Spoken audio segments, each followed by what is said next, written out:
right. Hey, welcome everybody. It's 7 o'clock Wednesday night. It's time for Sci-Fi Distilled. Hey, we already got two people already. Hey, Hi, Bill Dennis and and Dennis. Bill. How are you? How goes it? Nice of you to join us.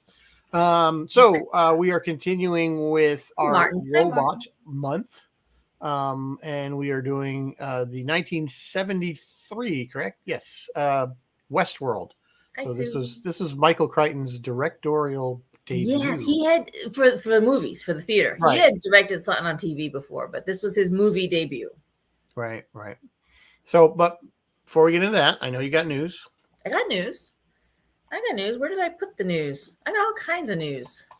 So this weekend we changed the clocks. Well, first of all, it's the Ides of Why March. is this still a thing? It is the whole thing. I thought we were getting rid of it. Didn't it go to like Congress? Or Yeah. Senate They were gonna like change that.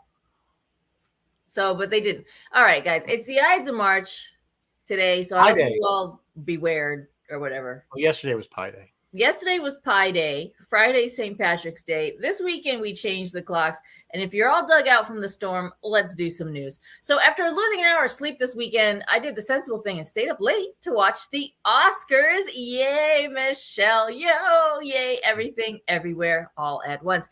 Everything, Everywhere, All at Once is now the most celebrated sci-fi film in Oscar history. This is causing an online buzz. Historically, Hollywood didn't really reward sci-fi or fantasy as much as they did real world dramas. They were often nominated for visual effects, of course, makeup, costumes, stuff like that, but they rarely won. With the exception of Star Wars at the 1978 Oscars, they won 6. They won art direction, costume, sound, editing, score, and visual effects. And then other standouts over the years are like Drex. Drex got it for Dick Tracy. Yep, that was for makeup. Yep. But largely, like for the most part, you never see sci-fi or fantasy in the big top 4, which is like best directing, best actor, best actress, and best picture of the year. Like that, and that has all changed now. It's been changing. It's starting to change in recent years. I know the one with Doug Drexler where he was the swimmy fishy guy. What was that called? They won for that. The weight of the water? No, something about water. Yeah, whatever. Doug Drexler, swimmy fish guy, whatever. That one. But that is starting to change. And now with everywhere. Doug Jones, you mean? Doug, the guy from Doug Discovery. Jones, yeah. What did I say? Doug Drexler. I was like, no, Doug Drexler won makeup for Dick Tracy. Doug Jones, our guy Saru. One for, I think it's The Shape of Water. The Shape of Water, yes. Thank you. The Shape of Water. But anyway, what do you guys think?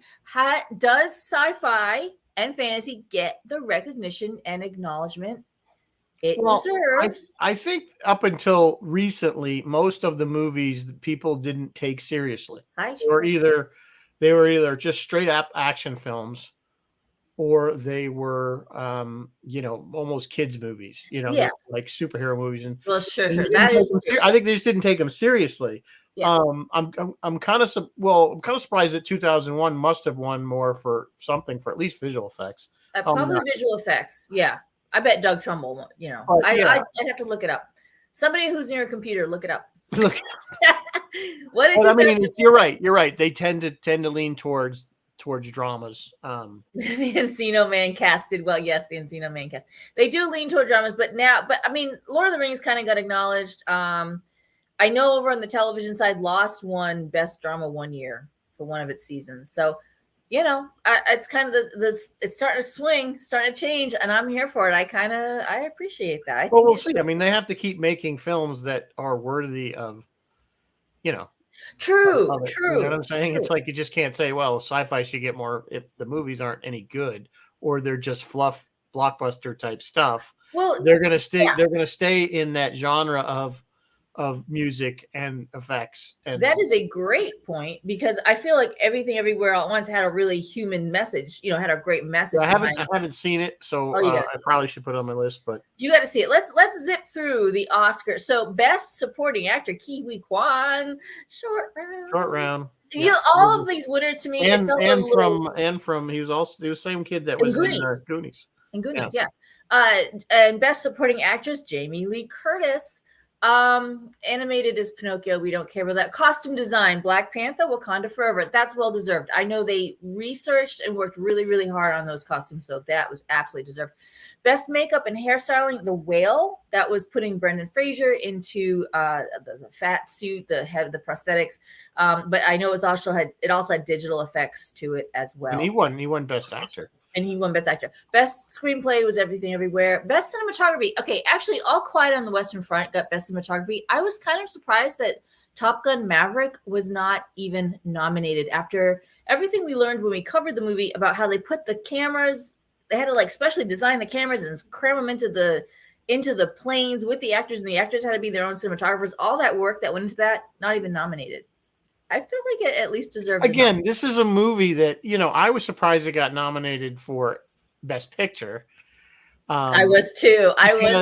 Again, this is not the type of movie that generally. But I'm okay with like Best Effects or Best Cinematography. Yeah, I mean that's what I would have thought. It might have been effects or something like that. But they did win Best Sound, which I really was not noticing this. That's the thing. Is like now I'm like, well, good. That's just it. If the sound is blending in, then it's doing its job. That's true. I suppose that's true.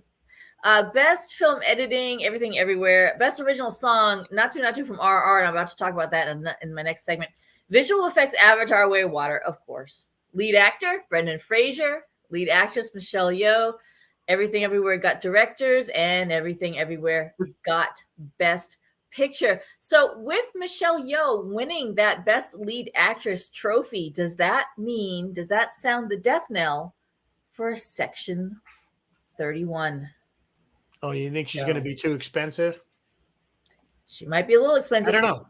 People on the internet are already like the Star Trek world on the internet are already saying, yeah, that's not going to happen. But they're already saying, you know what we want to see? She's certainly going to want more money unless she's already signed a contract. She should they'll have her in the opening episode setting it up, and then they'll hand it off to lesser actors. But people are already saying, you know what we want to see? We want to see a Worf and Raffi Section 31 show. Yeah, not Raffi. I'm okay, Raffi. I like Raffi. No, Raffi. Worf absolutely could. Worf could pull it off. I mean, Raffi, no, I don't want to see any more Raffi. I like Raffi. I'm okay. Don't like. A lot of people don't like her. I don't nothing against the actress. I think the character is not good, but that's just me. I like her better with Worf. She seems to gel. Did we even discuss last week that Discovery has got its last season? Yeah, Discovery has officially been canceled. Yep. So we will see. And of course, the internet is blowing up on both sides. And, the naysayers since season 1 have been saying, see, I told you. But it only took them 5 years. 5 years. That's a good run. 6 years to be right. And then, of course, the other people are like, oh. Is actually a good run. And looking back on the Pike years, or the Pike year, the 1 year, that was an okay year. I was kind of the show needs to go. It's awful. Either they needed a complete rework or it needed to go because it was just awful. It wasn't in keeping with Starfleet. No, a lot of these shows aren't. And again, I'm coming to the conclusion that Kurtzman just doesn't like Star Trek, and it's his mission in life to just bring it down. I swear to God. I can't say that that's true, but I am very happy that Terry Matalas is. I mean, the season 3 Picard has been slowly getting better. Not slowly, but it's been getting better and better with each episode. So, hopefully, by the end, of course, by the end, I'm hearing the last 2 episodes, they say it's going to blow your brain. So that's what they say. Yeah, that's what people have been saying. People that have seen it. So. They'll say, all right, moving on with the news. Moving on. In international film news, I just mentioned that Natu from RRR won Best Original Song. RRR is this massive, epic, covers a pretty fair amount of time, epic action drama film centering around the fictional versions of real Indian revolutionaries and their fight against British rule. And this movie is noted for its massive action sequences, cinematography, and incredible visual effects, which dial everything up, including the dancing, because there's always dancing, dialed everything up to superhuman levels.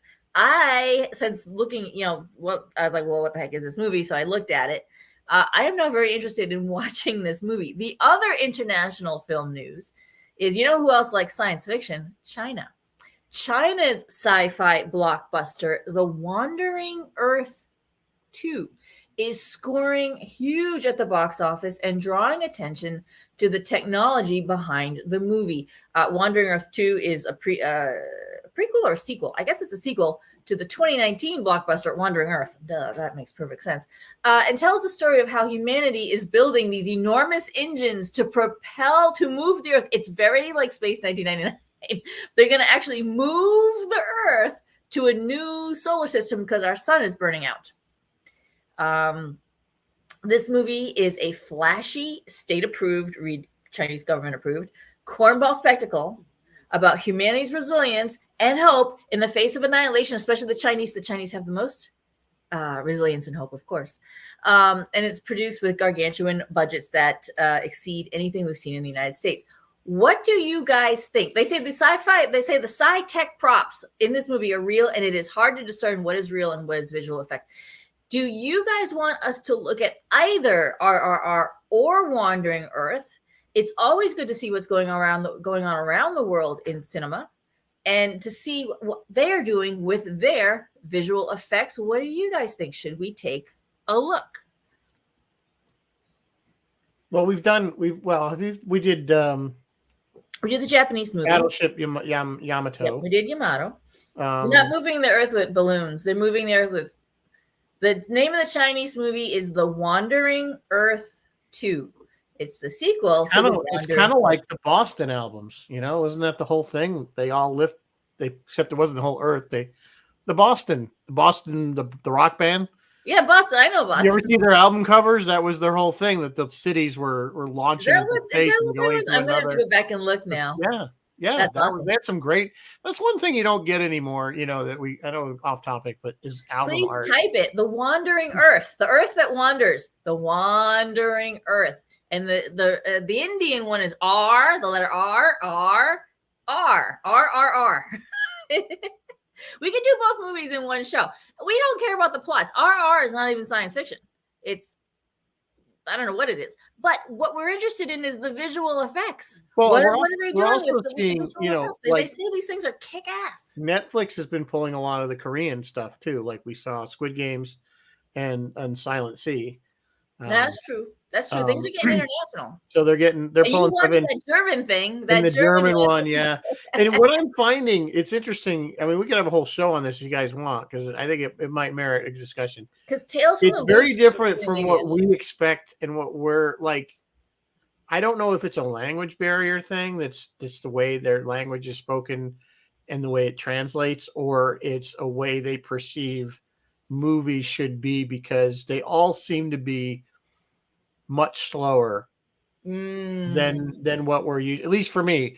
Like, there's like, say something. Yes. Or if they do it, it sounds very corny, but I suspect that is because, at least I'm watching Silent Sea. I'm almost done with it. And some of the lines are very corny. And I'm like, I think it's a language thing. It just doesn't translate right from Korean to English. Maybe. And I think it just sounds stupid to us, which probably is much more natural and normal and not sounding so corny. That's interesting. Yeah. I'm guessing. I don't know. I don't speak Korean. Yeah, guys, if you guys want us to do around the world, I can I'll watch RRR and The Wandering Earth.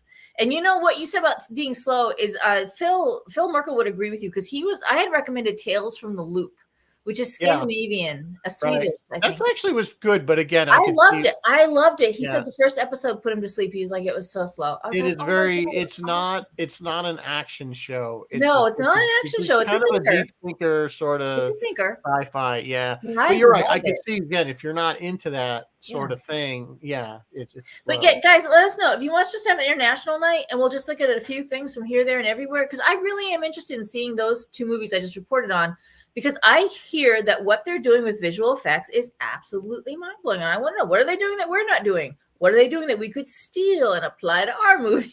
We've done that. I mean, that certainly has happened. There's definitely been, foreign films and foreign TV shows that we've adapted to the United States because they're popular everywhere else. So we have to make the American version. But we do that all the time. We've done that. We do it with British stuff all the time. With Office, duh. Yeah, The Office. We do it to Britain all the time. Yeah.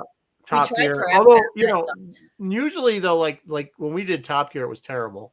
their Top Gear, but their Top Gear was because of our Top Gear was awful. It was awful. But here's the but thing. like The Office was really good, but so was the British one. Make an American version. The British version is. That's the thing. There's no reason anymore. There used to be. I think there was a time. I think when they would do stuff. In Doctor Who, yeah. Doctor Who. We didn't make an American version of Doctor Who. Well, we did technically. We made the film. We did try to make an American version. There was a film.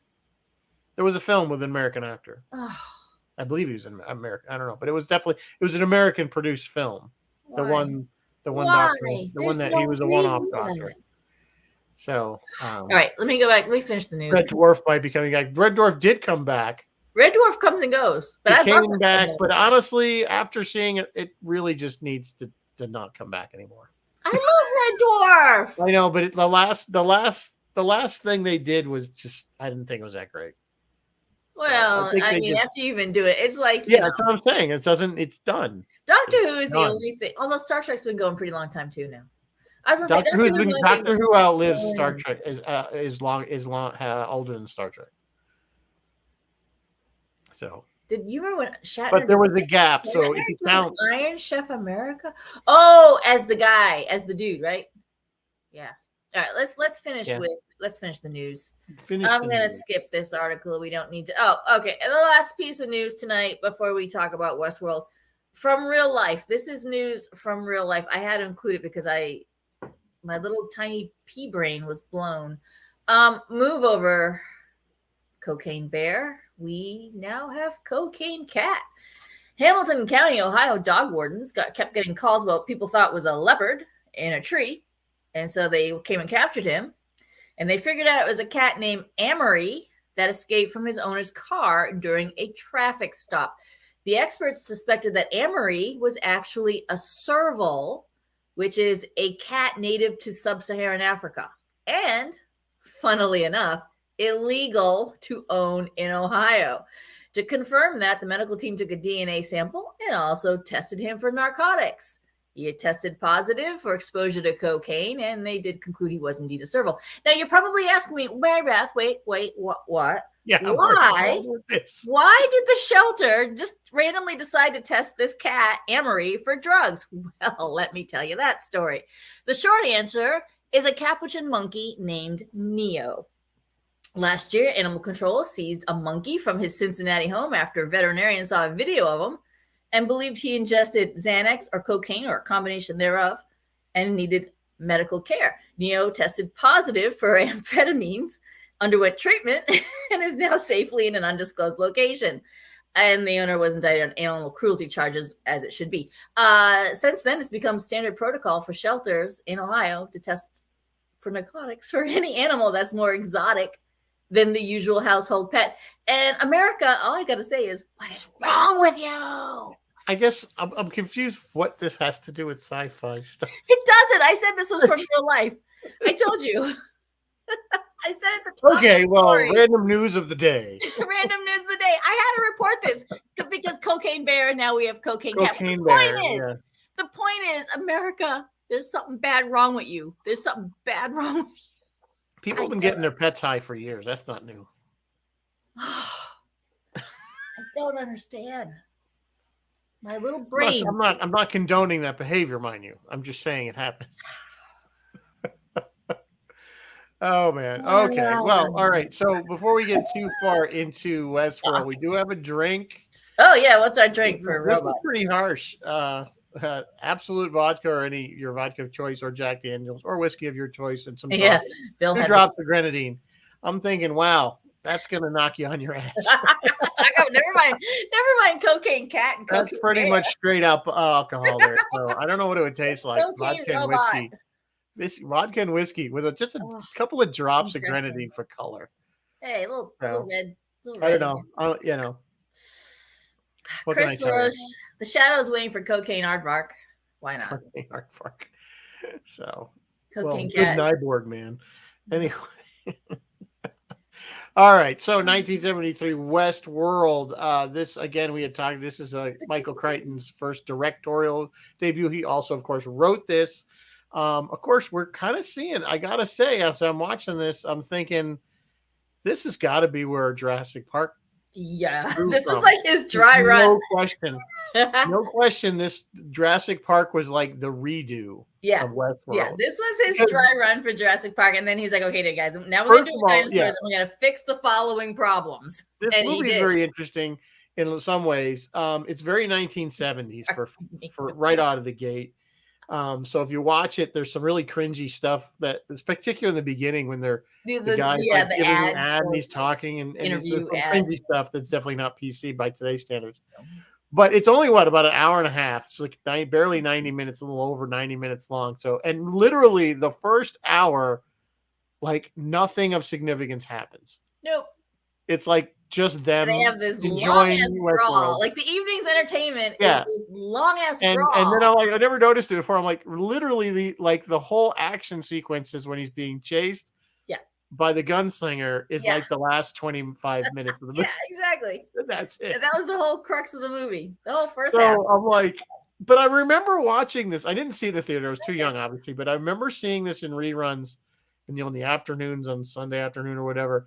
And I remember Yul Brynner, it was kind of scary, as for a kid to watching him because he did a really good job. Now, granted, he's a very serious continence. He's very kept his face like so. Yeah. Like it was kind of frightening, and they definitely did something. He had he must have had he had contacts. They had contacts to make his eyes look almost silver. They had those mirrored contacts, and which also, with the scenes where you see through his eyes, that was the first time they used computer graphics. Yes, that was the first CGI. I don't know if it's technically. I'm going to call it primitive CGI. I can tell you how they did that. Yeah, this was a great choice to do. I'm glad we did this because this was a really nice bridge between like WALL-E and what we did last week, which was iRobot. This is kind of like that middle ground between like a little box of a robot and a human. I think they did a great job because the robots really looked like human beings. I mean, they were just amazing. In this thing, they were great. So what was the thing with the hands? They didn't need to do that. They could have just said the eyes. Yeah, I guess they just needed something to differentiate them because they were so human because they were humans, but so they said they never could get the hands right, which the only thing I thought that was kind of works is because I think most artists will tell you hands are very difficult to draw. Okay, while that is true. So that might be a thing that they picked up on saying that it's really hard to recreate a hand. I think the hand would be one of the easiest. That's absolutely true. However, are hands really that much harder than say, I don't know, reproductive systems? Yeah, I agree. They clearly I'm not arguing that. I'm just saying that's why they probably did it. Functional. Well, you needed something. Parts. You couldn't say, drop your pants. Let me see if you're a robot. I mean, needed something. Here's something. Plus, if it's like, okay, a functioning I just had this flash from Porky's. Remember did you ever see Porky's? Yeah. When she's trying to identify. She's like, if I see the penis, I'll identify it. Funny scene. I was about to make a Stormy Daniels joke, but I won't. Okay. The thing of it is, though, like, please tell me these things got cleaned. Like the sex bots, they got cleaned in between. Well, they got cleaned. They took them in every night and. I think they only took in the broken ones. The other ones you see her standing there all night long, and then she gets. Maybe they train them to clean themselves, give themselves a bit of a horse bath. Tops and tails. Okay, here's the thing: is given that information, is recreation of the future? Is the recreation of the future killing things and sex? Is that it? Is that where we're going? We're going that way. Clearly, sex is always going to be or brawling, fighting, robbing the bank. I'm just saying it's the world's oldest profession. The porn industry is still a gajillion dollar, $billion industry. That's absolutely true. I mean, and it only is getting bigger. No pun intended. All right, little pun. Phrasing. And I'm not even drinking. This is water, folks. I swear. So anyway, Michael Crichton thinks the future recreation is violence and sex. Okay, I guess I'm pretty much what the whole place was about. I guess. Especially, they even described Roman world as a hedonistic environment. Yeah. So I mean, if you're going to Roman world, you were jousting if you're going to Roman world, you're just going sword fights. And then Roman world, they killed each other horrific ways in Roman world. I wonder if there was like a Colosseum. Yeah, I don't know. Well, they did mention jousting. I mean, I'm sure there were spas and like more relaxing things, but just somehow the focus wasn't on that. All right, let's actually talk about this thing. Yeah. So anyway, So it is important to point out that these are robots, that they were very specifically programmed to do certain things and not operate autonomously. Let's talk So about that's this. why I picked this. Is that they look like androids, but they are essentially but robots. they aren't, which brings up a really, really interesting point. There's one line. It's like a blink and you miss it line, delivered by Alan Oppenheimer, where he basically says it's like infectious disease and it's spreading from Roman world or medieval world, wherever it started. It's spreading, which would we know now today as a virus. But they never really make it clear. Let the gunslinger, just for example, did he turn and go rogue because he had this virus or because he had some memory of the fact that this guy keeps killing me? Because he was going specifically for the Richard Benjamin character, whose name I can't remember, because he had already killed him twice. And that's a little vague. Well, that's much clearer in the TV show, but it was a little vague in the movie. Yeah. Peter Martin was his character's name. I don't know. That's the thing. They don't explain. They allude early on that they've been having some failures of equipment. Yep. The line but then it was like, it's literally like a light switch went off. It was like they had some minor problems here, minor problems there, and then everything went bad. Like literally, they get the guys. I mean, to the point where the scientists engineers die because they're sealed. Why is this room hermetically sealed? Hermetically sealed. Why was it sealed? That's a great. There's no reason for that room. There's no reason for that to be. So why was it sealed? But so they literally suffocate in this room because the system has failed and it's shut down and they can't restart it and all this stuff. So I mean, it really went haywire quick. But they were kind of alluding that there was some kind of systemic problem that was starting to crop up. Yes. But they couldn't figure it out. Yes. And again, it's kind of the hubris where like one guy said we should shut down for a month to figure this out. And they're like, no, we can't do that. Which is so typical. You know that exactly that's what would happen. Well, that's exactly what happened in Jurassic Park. If the bears there or whatever started to kill people, they're busy would be like, we'll just shut that ride down. Yeah. Yes. and Michael Crichton has in multiple movies. He wants to criticize corporate. He's actually not criticizing robots and saying we shouldn't let technology take over for us because it'll kill us all. He's actually trying to criticize the corporate mindset. It's not really clear in his movies. Yeah, the one incident was the snake incident. That was like one of the first ones. And then they were like, no, it's fine. And then there was like an off-screen incident that you don't know about that happened or maybe we did see it. I can't remember. There was one previously, I think, where something went wrong, but it didn't hurt anybody. Yeah. I don't remember specifically. And Chris is saying it was a virus and because they put new interface in the gunfighter. Yeah. The last time he was shot. I don't know. They did some mechanical upgrades. That's when they gave him the infrared. Why he needed infrared? Yes, that's true. That's better hearing. But I don't know. I don't know if specifically. I'm not saying yes or no, but I'm not sure that they said they updated his software. But clearly, these things must be all connected because they're all connected to a central computer because they can control them and tell them to do certain things. Exactly. Yeah. Because I know what it was. The one guy was making passes at the chambermaid. Yeah, and she refused him. That was supposed to be because she was supposed to be a sex bot. Which just had creepy all over it because he's this like old guy. Yeah, but that's the whole point. That would be the whole point of this place is that some creepy old guy could get a young. Oh, that's just disgusting. Anyway, interesting. Well, we're talking about the snake because the snake was the first incident that went wrong. That was a real snake.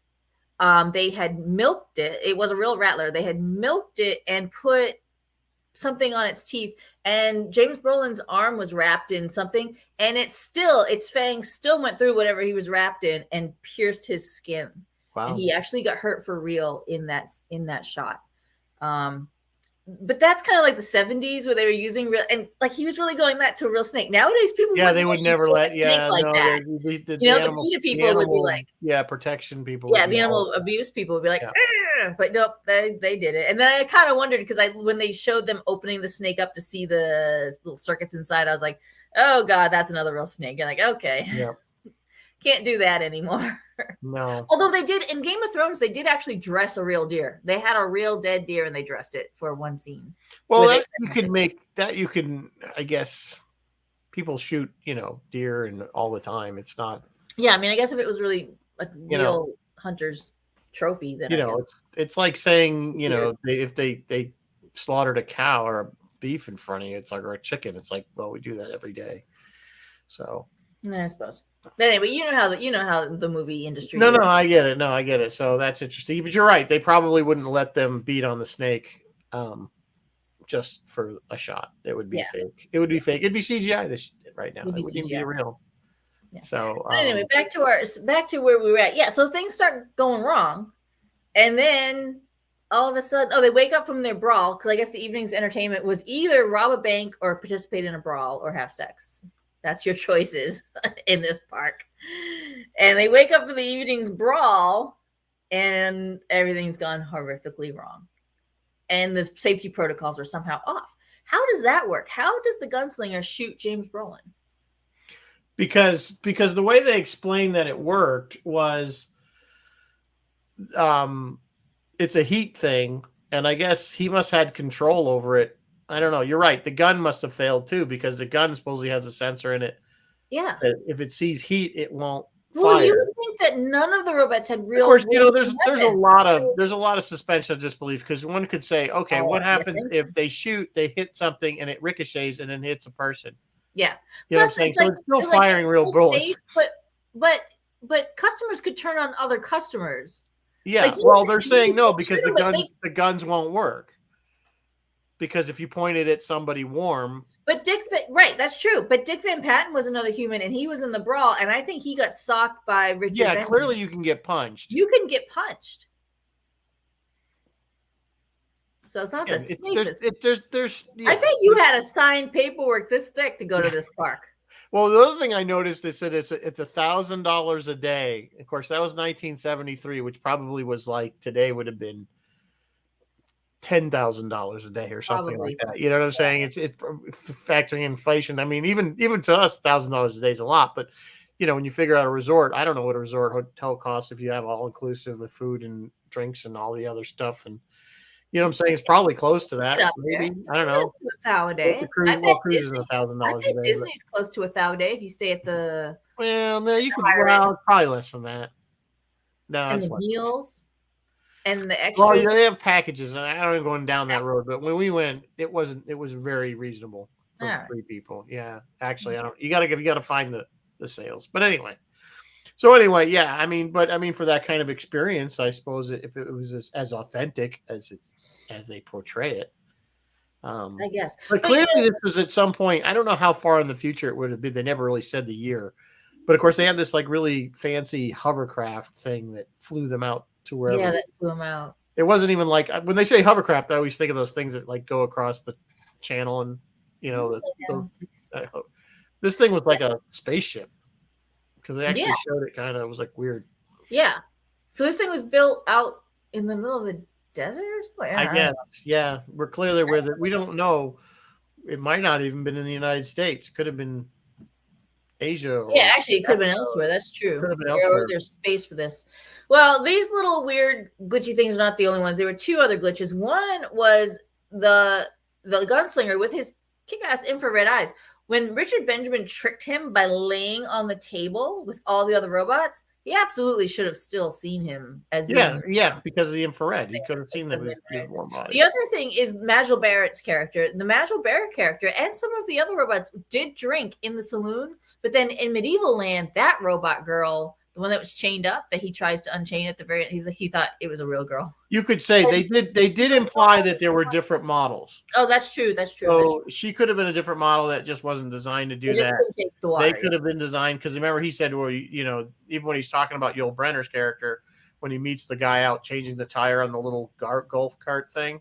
This could be a type 4 or a type 5 or whatever the heck he says, and you know, it's like so, you know, clearly. And other than the other said, well, when they said, well, when are they going to run out of power? Is that some will run down in an hour, some can last 12 hours. It depends. So it depends on the model. Wow. So there's a little bit of an explanation that you could say, well, okay, that's why there's just different models. Crazy. Take Chris says it was one of the first sci-fi films to open with a commercial. Yeah, Chris, that may be.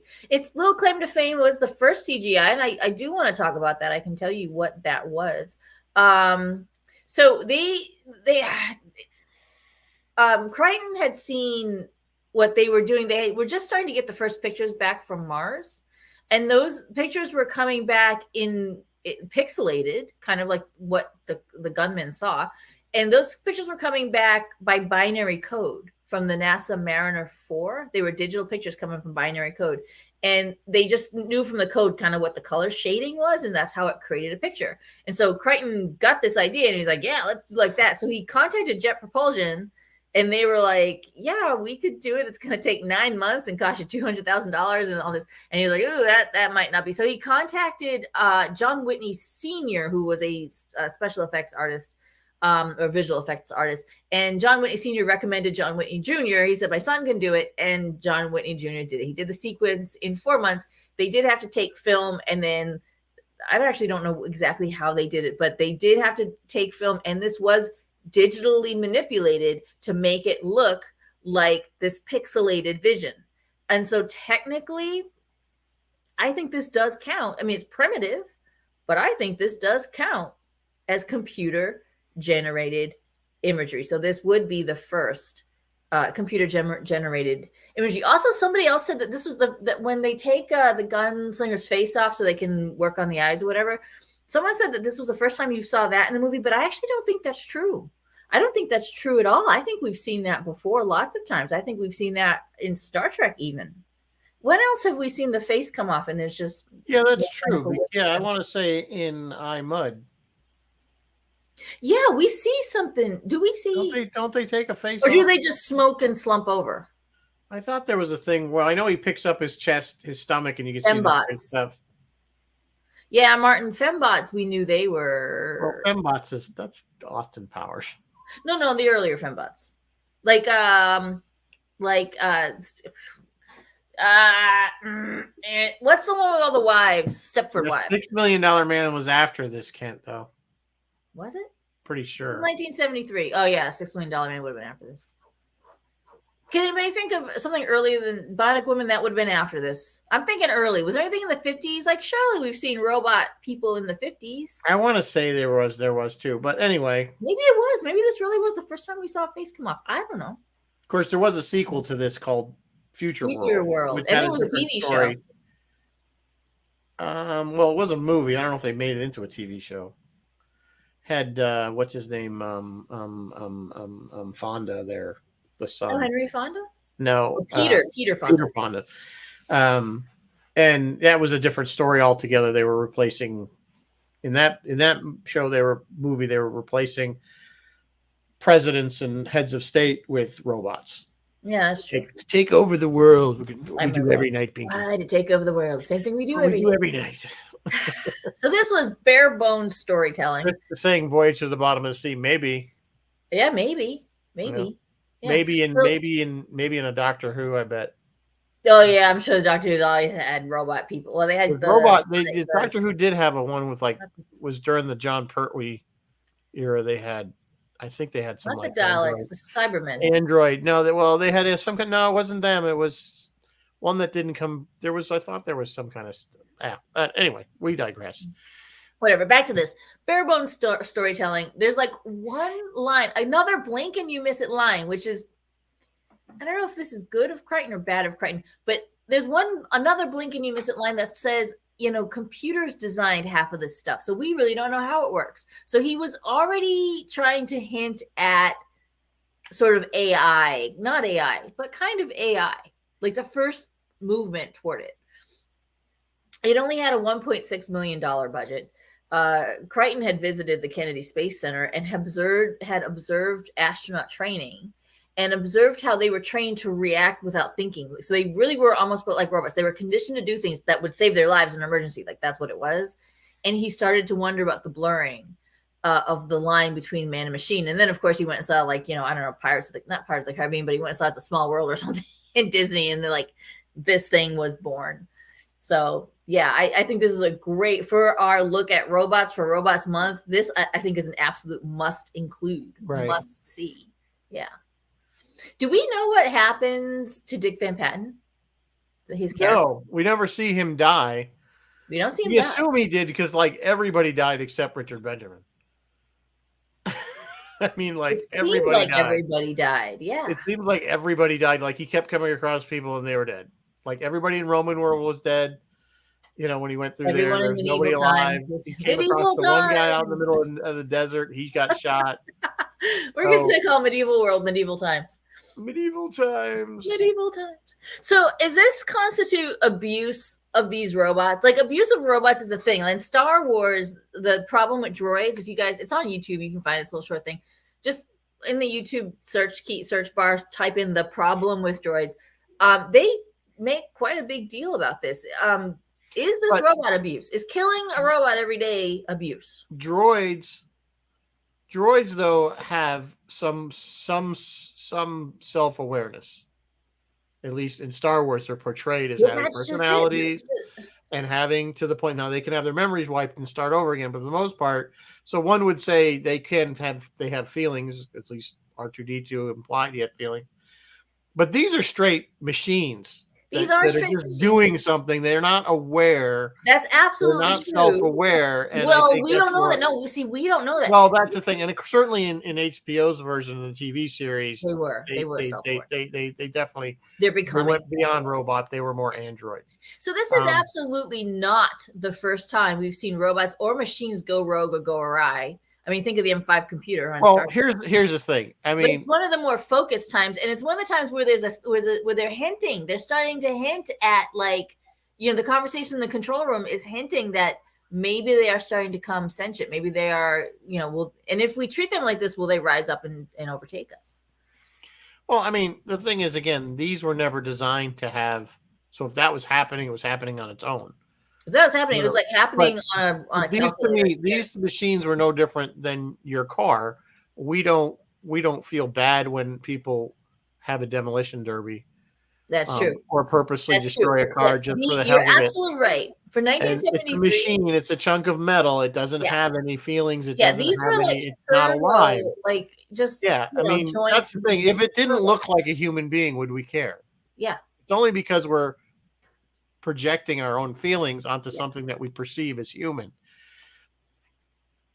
And that's the whole point of the movie is, again, Crichton wanted to criticize corporations, but instead what we got was, are these, are they sentient? I think that was a key point of the movie. Did the gunslinger do it because he had some memory of Richard Benjamin killing him before, or did the gunslinger just malfunction? That's an argument. You'd have to ask Michael Crichton that. Malfunction. My thing is, my initial thought was, when you're watching it as a kid, you're thinking that exact thing, that this thing has it out for him for whatever reason. It's locked onto him. Now, it could be a Terminator thing. Again, the Terminator was just a machine. It was just focused on doing one job. That's true, but it was pre-programmed to kill John. It was pre-programmed to kill her, period, end. Yeah, Sarah. So that's all its focus was. By the way, speaking of, John Carpenter actually modeled the Terminator and Michael Myers from Halloween. Yes, that's true. After Yul Brynner's performance. And Yul kind of modeled his own performance after his Magnificent Seven performance. Yeah. It was the same outfit. It was the same outfit, but he had the same kind of intensity. Yeah. So, I mean, yeah, it works. It totally works. And actually, Yul Brynner only took this because he needed the money. That's true. He was financially in the straits at the time, and he took the job. Sweet King and I money, because he was a much bigger actor than this movie. Yes, I mean, he had 2 lines, draw. Your mama, something about something. Yes, mama or something. That's it. Yeah. So he doesn't have a lot of lines. Yul had done King and I something like over 4,000 times, which. Wow. I can't imagine doing a stage play that many times. And the movie. That's true. And the movie. So they also Yul is who they wanted for the gunslingers from the get, is who Michael Crichton wanted for the gunslinger from the get-go. He wasn't sure who he wanted for James Brolin and Richard Benjamin. He looked at James Caan, Lee Majors, Elliot Gould, John Voight, James Francisco, or whatever his name was. They thought about it, but then he decided to go with those 2 guys because those 2 guys were lesser known, and it would give Yul more of a punch. Like, he was the more well-known one, so it kind of gave him a bit of an elevation, and that's cool. That worked. He did look at the then 42-year-old. Was he 42 back then? that can't be right. William Shatner. And really thought No, he about. couldn't. He had to be older than that. You Or gotta be younger on than that. too. Well, he's 92. Figured out. He's 92 this month. He was seriously contemplated by the studio, but producers struggled with ideas. Yeah, it would have been right because he would have been about 50 years ago. Yeah, and he's so he would have been 42. now. Wow. Yeah, this movie's 50 years old now. He's 50 years old and he's 92 this month. So they went with the other two. So William Shatner would have been in which role? Peter Martin. Really? Yes, I would. No, see, I don't think that would have worked because I think part of Richard Benjamin's he's kind of a wussy little wimpy dude. In the beginning when he's asking the fanning, yeah, he's a lawyer, you know. Yeah. What do you call that? Yeah, I don't see Shatner. Shatner would have been too You're tough. Right. Yep. And so Shatner would have probably pulled off the gunslinger. Yeah. Oh, yeah. He probably could pull. Yeah, absolutely. He could have. Shatner was looked at with Peter Graves and Leslie Nielsen. Can you imagine Shatner and Leslie Nielsen as the James Brolin and Richard Benjamin? Too old. I think they're too old. I think it had to be younger guys. I think they needed 230-somethings. Yeah. 230-somethings because 20-somethings probably wouldn't have been able to afford it. I think two older guys would have been able to afford it, but it wouldn't have looked right. Well, the other guys would have been like the guy in Medieval Land or the Dick Van Patten. Those are two older guys going there and having fun. Yeah. But while we're talking about casting and casting possibilities, let's do all roads because there are roads galore in this thing. It's actually quite a few. Quite a few. So obviously everyone, of course, Majel Barrett is in it. But Alan Oppenheimer, who played that lead scientist with the white, he played on a number of things. He played Koroth on Next Gen in an episode called Rightful Heir. He played Captain Kyo in an episode called The Jem'Hadar and Deep Space Nine. And he plays a Nezu ambassador in an episode called Rise of Voyager. And he continues to this day to do voice work for the Starfleet Command. Yep. Bob Harks. Now, the next people I'm about to mention, except for Kenneth Washington, I know which one he is. These are all kind of like background, other extras around. I can't necessarily pick them out, but I will tell you who they were on Star Trek. Bob Harks. He was on Deep Space Nine episode called The Storyteller. He just was a random Bajoran. And then he was in another episode in The Hands of Prophets, also a random Bajoran. And he was a priest in Time's Arrow on Next Generation. Monty O'Grady, he was in Taste of Armageddon and Devil in the Dark, just as random extras. Davis Roberts, he was Dr. Ozaba in The Empath in the original series. Kenneth Washington, he played Watkins in That Which Survives. You know him. He's the one black guy in the control room. Is that right? Yep, that's right. Charles Seal, he played Ed, Inspector of the Gun in the original series. And did I miss anybody? No. But why did I write Jimmy Simpson? Why did I want to mention Jimmy Simpson? I don't know. Oh, because in the TV show, Jimmy Simpson plays in the TV show, and he also has a Star Trek connection because he did voice work on Prodigy. Why I felt I needed to include that, I don't know, but I did. But yeah, so lots and lots and lots. Of course, it was 1973. All of these people would have been just going off, like, the regular TV shows like Star Trek would have ended. So they're all looking for work. So, of course, they. So if we go through the we haven't really gone. We haven't gone Neil Brennan. We talked about Richard Benjamin a little bit, and James Brolin, and Christopher just mentioned. Yes, he went on to do Capricorn 1. Did see that one in the theater. The other thing with Alan Oppenheimer, he was also the first Rudy Wells on $6 Million Man. Oh, yes, that's right. He was. He plays a lot of people in white lab coats a lot. He seems to have that happening a lot. So, yes, he was on $6 Million Man. Claim to fame. Of course, Dick Van Patten was in a ton of stuff, but probably best well known for Eight Is Enough. Yeah. So, which and was he was in another movie, too. Hang on, I'll think of it. So, was he in Spaceballs? Who's that? Dick Van Patten? Yes. He played the father, the king of the Druidia. Yes, he played the king of Druidia. Yeah. Let's see who we got. No one else that really jumped out at me is like, oh, I know that person, Victoria Shaw was the medieval queen. Linda Gay Scott is Arlette, the French saloon prostitute. I guess, sure. The one with the shiny eyes, I think. Steve Franken is the Delos technician shot dead out in the little car in the golf cart car by the gunslinger. Terry Watson, Majel Barrett, we already mentioned. Anne Randall is Daphne, the serving maid who refuses the medieval knight's advances. She did nothing else. She did this episode. She did this and nothing else. Yeah, she's done a few things. Yeah, it's not much. So, yeah. Robert Hogan, Kenneth Washington, we mentioned. Nora Marlowe. Oh, Nora Marlowe is the hostess, and she's around. You see her around a little bit. Oh, and Charles Seal is the bellhop. He's the one I mentioned was Ed on Spectre the Gun. Yep. He has a very distinct look, and you see him around a lot. Does a lot of westerns. A lot of westerns. Yep, a lot of westerns. So yeah. Overall, I mean, does this movie hold up? You know what? Here's the thing. Not really. Here's the thing. You and I benefit. Everyone watching the movie now benefit from our knowledge now, because we can look back at this movie and fill in a bunch of gaps. Do you think 1973 audiences really understood about computer viruses or understood about, hey, computers design some of this stuff? We don't really even know what's going on in it. So did they understand about AI and singularity? The film, if you talk to Crichton, he'd be like, that's not the point. We don't care what the cause was. The reason is that it happened.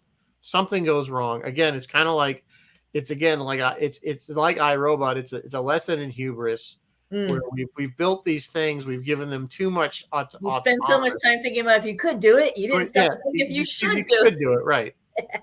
So again, it's that same kind of lesson that we learn, and we look at like what was the reason they instead of building these amazing machines to better mankind.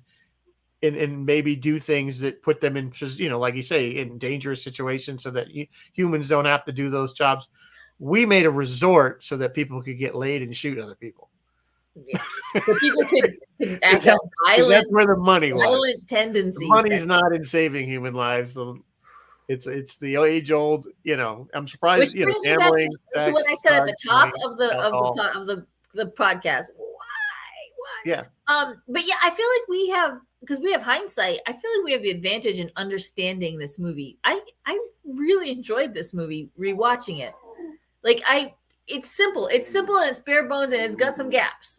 But to me now, from the year 2023, looking back, it's got this.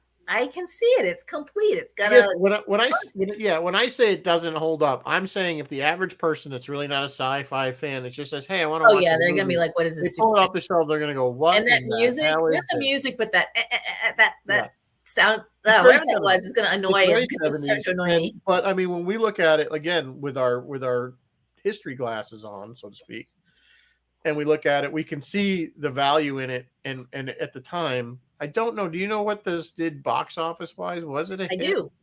I do know this cost $1.2 million to make, but it boxed office $10 million, which in Hollywood is a hit. That's a hit. So, and you could tell that they were using a lot of Hollywood backlot sets. Oh yeah, stuff that was already there. The Roman Gardens was somebody's actual yard. Yeah, I mean, it's clearly they didn't spend a lot on sets. And if you look at the credits at the end, they're not that long. No, they're not. Like here, this guy did this. This guy, they had like one photographer. Yeah, it was like low budget. It was low budget, bare bones, guerrilla filmmaking. Right, and there really wasn't a lot of special effects other than those few little things. A couple little smoke effects. Yeah, smoke effects, and that's not it. But they put Alka-Seltz on Yule's face to make the first time he got acid. Yeah. I saw the behind the scenes. The fire stunt, him on fire was probably the biggest stunt of the movie. Right. And I saw the behind the scenes of that. That actually looked terrifying. That guy burned for a good 60 seconds. He was a 6-foot stunt man, and those flames were another 6 feet above him. It was unreal. And he was wearing the thing, and he was wearing oxygen. And that freaked me out. I was like, oxygen is flammable, right? Was it really oxygen, or was it just he had breathing air? I don't know what he had. A lot of people get that mixed up. Like they think scuba divers dive with oxygen. That's not whatever he had. It made me nervous. Breathing air, which is made me nervous. nitrogen. But watching him burn, you're right. I mean, you would not want pure oxygen around all those flames. I'm sure it was just but watching that stunt made me nervous. Like to my 2023 eye, watching that 1973 stunt, it looked so dangerous. Like he was just right there on the set. Like anything could have gone up in flame. Like they were standing there. That's an old gag though. The burning. It is. I know it's not a new thing. That's been done like a million times. Like they put him out. They're in like a suit with and it's like a gel they use to burn. But in 73, did they have that? Did they have that? Oh yeah. It looked dangerous. It's basically napalm. You know the stuff, the sterno can shit.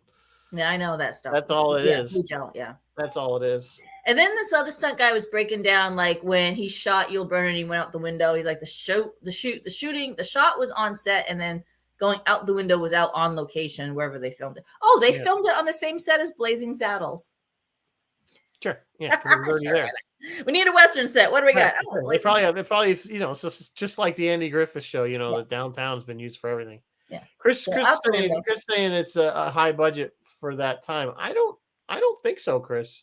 I think even by that time standards, this was pretty. No, it was actually low budget for 73. I think for 70 it's pretty cheap. Crichton was like, Crichton shopped it around, and every studio said no, and then finally MGM was like, yeah, we'll do it. And he was promised the studio will not interfere. Well, guess what, kids? The studio interfered. And again, remember I said way back in the beginning of the show, nothing happens in this movie for the first hour. Yeah. And it's only an hour and a half movie. It's an hour of setup. There's really not a lot. There's a few typical Hollywood bar fight type stunts that they've done. There's a lot of exposition. All that stuff in the control room is exposition, and you need all that control room crap to set it up. Yeah, to set it up. So, it's almost at the end of the hour. So, wrapping this up, I mean, I enjoyed this movie as a kid. It's still a classic, in my opinion. It's great. I don't recommend people watching it if you're not really into, if you're just looking for an action movie or something.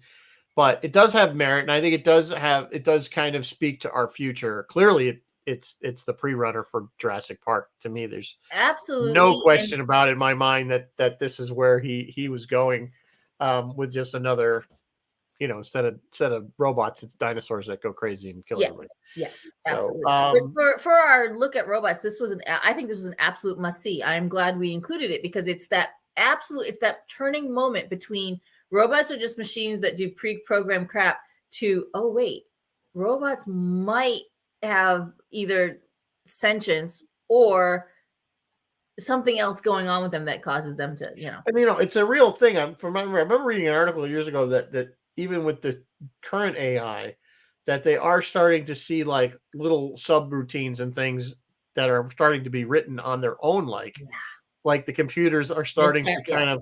And we are at a point where computers are designing machinery on their own, like these factory machines. They're designed by other computers. Yes. You know what I'm saying? The humans are separating away from that. And, to some degree that we're starting to already see that where the machines design the machines. And then we start to not even know how they work anymore because we didn't design it. Because we didn't design it. You want Cylons? Because that's how we get Cylons.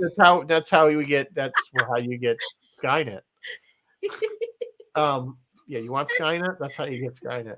No, but whether we learn from these lessons. Don't kill the robots over and over again. Be kind to our robot. Be kind to the robots. And it's silly because I know there'll always be somebody that mean, but sometimes even when I talk to the Amazon thing, I'll say thank you when it answers me the question. I do too. Yeah. It doesn't answer that. It doesn't care. All right, let's see. Anyway. What's coming up?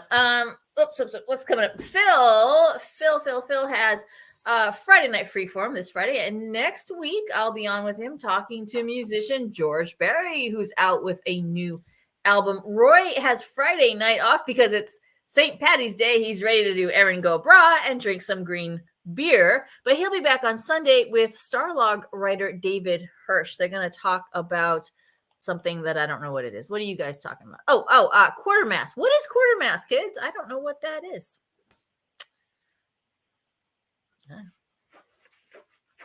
I don't know what do you guys want us to do, because we've been struggling with the next week. We need one more before Dave Raffato joins us for a robot. We need movie. So where are we in our robot arc? We've started with WALL-E, which is like just a little box of a robot, and then we got Westworld, which is kind of in between, and then we have iRobot. Now they're humanoids. What else do we need in our overall robot evolution arc here? Not Short Circuit. Short Circuit is basically WALL-E. That's back to WALL-E. We're trying to evolve. So yeah, I don't know. We had some thoughts, but like I said, there was that obscure film I had talked, which was what the heck is the name of it now? The one I told you. Hardware. Which is really obscure. Terminator. We've done Terminator in the past. We've done Terminator, yeah. Yeah, we could do Terminator 2, but it's kind of not really, because Terminator isn't really. Terminator's more. Or Measure of a Man. You know what? You want to do the episode Measure of a Man? We could do that, but again, we're talking androids there. Stepford Wives. Yep. We could do Stepford Wives. Well, an android is a robot. True. I was trying to keep it away from sentient type machinery and keep it. It's getting there. I mean, but that's where it's going. Because iRobot, like if you go from Westworld to iRobot, you're going up in sentience. True, but the original robots in iRobot were just, they were not autonomous. Remember, once the main AI computer stopped controlling them, they just went back to being just machines. It was only because the main AI was controlling all of them. Oh, Vicky. Yeah. Vicky. So again, it wasn't really. So, she's an operating system. They weren't really. She's like HAL 9000. Yeah, but they weren't really working autonomously. They were being controlled by her. It was just like somebody had a remote control car and ran it. It's the car itself is just doing what the master talking about. So Cybernauts of the Avengers. I don't know what that is, Chris. Doctor Who has robot. Yes, Doctor Who has plenty of robots. Yeah, there is the famous one called Robot, which was the Tom Baker one. But again, it has feelings. Me some Tom Baker. I don't know. We'll go ahead and keep posting up, and we'll Runaway. Yeah, Runaway wouldn't be a bad one. It's a little camping, but it's kind of does fit in what we're talking about. So maybe Runaway. Yeah, Tom Selleck and Gene Simmons, right? Are they robots? And Kirstie Alley. And Kirstie Alley, yeah. Yeah. So Robots of Death, Doctor Who. Yeah. The Avengers, Cybernauts. I think we're going to talk a lot of those one-off shows with Dave. Yeah, we probably will when Dave comes on. Because we're going to do like whole giant. We're going to have Dave Fredo's going to come on. We're going to talk about robots as a huge universe type. He said he proposed the title "How Hollywood Does Robots." How Hollywood Does Robots. That's a little vague there, Dave. We need something more specific. What are we going to talk about? We'll find out. All right. Well, we'll come up with something. I don't want to keep you guys past 8 o'clock. Yeah, it's past 8 o'clock. Everybody go come up with something. Yes. So Silent Running. Yeah. Silent Running. That does have robots in it. That's true. Well, that's a good one. That's a good suggestion. Saturn V. We had talked about Saturn V. Yeah, another robot gone bad. How about a movie where the robot, aside from WALL-E, all the robots have gone bad? We did like Continuum Man, but again, I felt that was more. Are there any robots gone good? Don't say Short Circuit. Right? No. Number 5 is not alive. Number 5 is alive. Yes, maybe. Yeah, Saturn V is another again goes bad. Silent Running, the robots were good. Oh, you know what? Chappie's robot goes good.